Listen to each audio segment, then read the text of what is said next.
Hey everyone, welcome to the Esports Beyond podcast.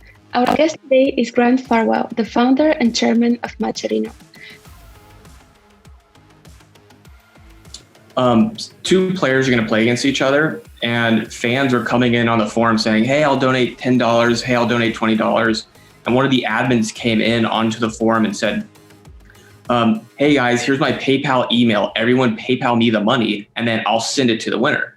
And so the initial idea was like, okay, wait a second. This is completely done kind of, ragtag. Let's build something for this. So we built kind of an easy to use escrow system where fans could donate directly into it and then distribute out to the winners. Main monetization method historically for anything has been sponsorships, and that's been true in esports. The other main monetization method, which depends on which game, is entry fees for tournaments. With esports in particular, it's probably similar with other sports, but probably because esports is online, where there's just, I guess, pun intended, games being played with the prize pools.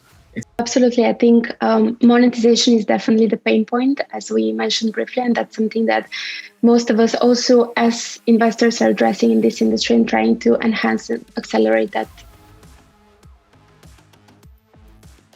Like I said, we bring in the TOs, who then they bring in the players and the fans. And the fans are really the ones that we're trying to harness to monetize. So we have the tournament organizers, and that kind of encapsulates the players and the fans. We have the game publishers, and we have the brands.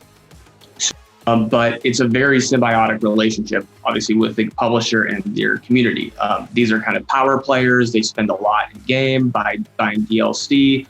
And it just really extends the longevity of the game. If you look at games like Counter-Strike or League of Legends, they would not have lasted 10 plus years without an esports ecosystem. We as investors at Rocket Capital, we screen a lot of different, platforms and kind of social websites where there is like the ecosystem of gaming, esports, and different players and stakeholders who are constantly interacting with each other. So those platforms are having the audience, they're sitting on a huge amount of content, but we constantly see the same problem that they're failing to monetize. So, and then the main way we want to monetize is through the brands. I think I mentioned this already, but just on average, brands will account for about 80% of all the monetization or the revenue of a sport. And so big untapped potential with publishers is the DLC that they sell. These are in-game items. That's how every single free game basically will monetize that way now.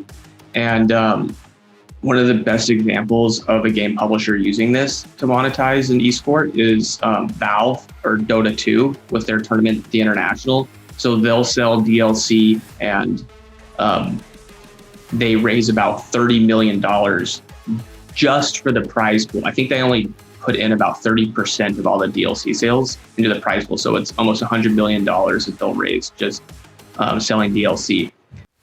I'm right there with them. Like, I've spent too much money on in-game items. It's silly to say it like this, but it is kind of what it is. But it's like a lot of grown, sometimes not so grown men playing with their virtual Barbie dolls, and they'll, obsess and spend countless hours just trying to change their color pigment a little bit. And